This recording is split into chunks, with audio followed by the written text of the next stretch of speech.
Everyone, welcome back to another brand new video. তো ভাই আজকে হচ্ছে আমাদের ফুটবল পাড়ার নিউজের 6 নাম্বার পর্ব। And first of all I am sorry যে এতদিন কোনো ভিডিও আপলোড করতে পারি নাই, কারণ আমি একটু অসুস্থ হয়ে পড়ছিলাম। এন্ড এখন আমি ফুললি সুস্থ আছি, সো এখন থেকে রেগুলার ভিডিও আবার এসে পড়বে। এন্ড সেগুলো দেখার জন্য অবশ্যই চ্যানেলটাকে সাবস্ক্রাইব করে দাও। এন্ড যদি তোমরা ইউটিউবের বাইরে অন্য কোনো প্রোফাইলে দেখে থাকো, অবশ্যই পেজটা বা আইডিটাকে ফলো করে দাও। সো চলো এখন ভিডিও শুরু করা যাক। সো সর্বপ্রথম আপডেট হচ্ছে রোনালদোকে নিয়ে। এত শক্তিশালী একটা টিম বানানোর পর তুমি ইমাজিন করো, সৌদির মধ্যে সবচাইতে ইউরোপিয়ান প্লেয়ার তোমার টিমের মধ্যে আছে, তাও আবার একটা ওয়েল প্রুভেন প্লেয়ার সবগুলো।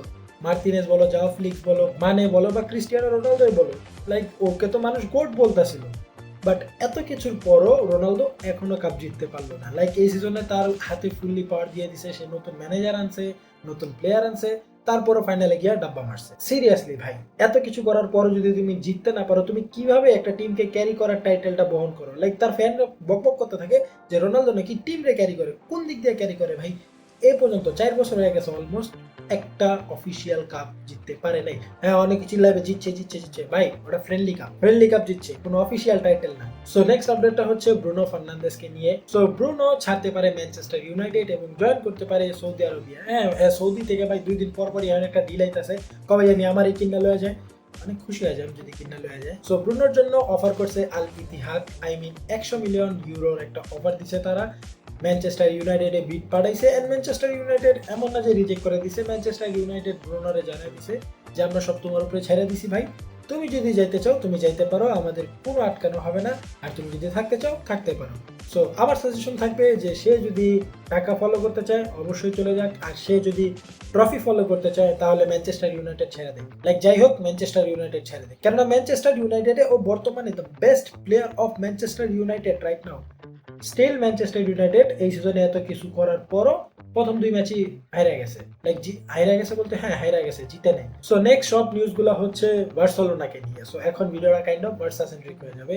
সো নেক্সট আপডেটটা হচ্ছে কুন্দেকে নিয়ে। সো কুন্দে তার কন্ট্রাক্ট এক্সটেন্ড করে ফেলেছে। 2030 পর্যন্ত সে অ্যাজ এ বার্সেলোনা প্লেয়ার হিসেবে খেলবে, এবং শুধু যে কন্ট্রাক্ট এক্সটেন্ড করেছে তাই না, সে খুবই বড় পরিমাণের 60% তার স্যালারি কাট নিছে। সে আগে বেতন পাইতো ভাই বছরে 13.5 মিলিয়ন ইউরো, অ্যান্ড এখন সে বেতন পাবে বছরে 4.5 মিলিয়ন ইউরো। সো বার্সেলোনাতে খেলার জন্য সে অনেক বড় একটা স্যাক্রিফাইস করছে এই টিমটার জন্য। অ্যান্ড বার্সেলোনার যে ট্যাগলাইন আজকে মেসকে উন ক্লাব মোর দেন এ ক্লাব, তার জন্য তার প্লেয়ারগুলো পুরো জান দিয়ে দিতেছে ভাই। কাইন্ড অফ এরকম একজন ক্লাব ছেড়ে গেতেছে যাতে বার্সেলোনার সুবিধা হয়, একজন স্যালারি কাট নিতেছে। অ্যান্ড একজন যে নিতেছে এমন না, ডিজংও স্যালারি কাট নিবে। অ্যান্ড সে তার কন্ট্রাক্ট যদি যখন হবে তখন সেটা ভিডিওতে বলে দিব। সো জুল কুন্দে এখন 2030 পর্যন্ত অ্যাজ এ বার্সেলোনা প্লেয়ার হিসাবেই খেলবে। নেক্সট আপডেটটা হচ্ছে the star boy of Barcelona Lamine ইয়ামালকে নিয়ে। সো ইয়ামালের জিএফ নিয়ে অনেক রুমার চলছিল, আর্জেন্টাইন যে সিঙ্গারটা আছে নিকি, তার সাথে তার অনেক রুমার চলছিল, বার্থডে পার্টি একসাথে পালন করা, তারপর হলো ঘুরা এদিক ওদিক। সো ইয়ামাল এবং নিকি কাইন্ড অফ অফিসিয়ালি জানাই দিছে যে তারা বয়ফ্রেন্ড গার্লফ্রেন্ড, কেননা তারা এই ছবিটা পোস্ট করেছে এবং অফিসিয়ালি পোস্ট করছে দুজনই। সো হ্যাঁ, তারা দুজন বয়ফ্রেন্ড গার্লফ্রেন্ড। ইয়ামালকে দেখে এখন লাগছে যে সে প্রপার নেইমারের ফুটস্টেপ ফলো করতেছে। ইয়ামালের বয়স মাত্র 18 অ্যান্ড নিকির বয়স হচ্ছে 25 বছর। And my boy is already into mommies. So দেখা যাক এই কাহিনী কত দূর যায়।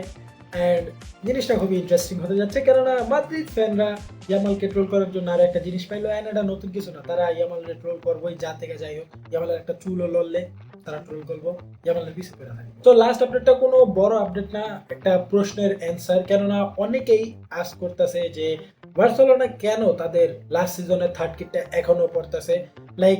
সিজন শেষ, নতুন কিট আইছে, তারপর নতুন কিট পড়তেছে না কেন? বার্সেলোনা কি তাদের কিটও রেজিস্টার করতে পারে না লা লিগায়? এতটাই ফকির না ভাই, বার্সেলোনা এত ফকির না।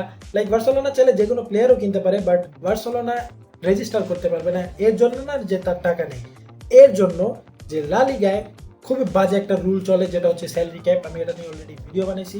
সো স্যালারি ক্যাপের কারণেই বার্সেলোনা নতুন প্লেয়ারও রেজিস্টার করতে পারছিল না, বড় বড় প্লেয়ার। বার্সেলোনার যে থার্ড কিট অরেঞ্জ কালারটা, সেটা কিনা লেভান্তের, মানে লাস্ট ম্যাচ যাদের সাথে হয়েছে তাদের সাথে ক্ল্যাশ করে। এই কিট আর এই কিট কোন দিক দিয়ে ক্ল্যাশ করবো, কোন দিক দিয়ে সেম দেখাবো মাঠের মধ্যে?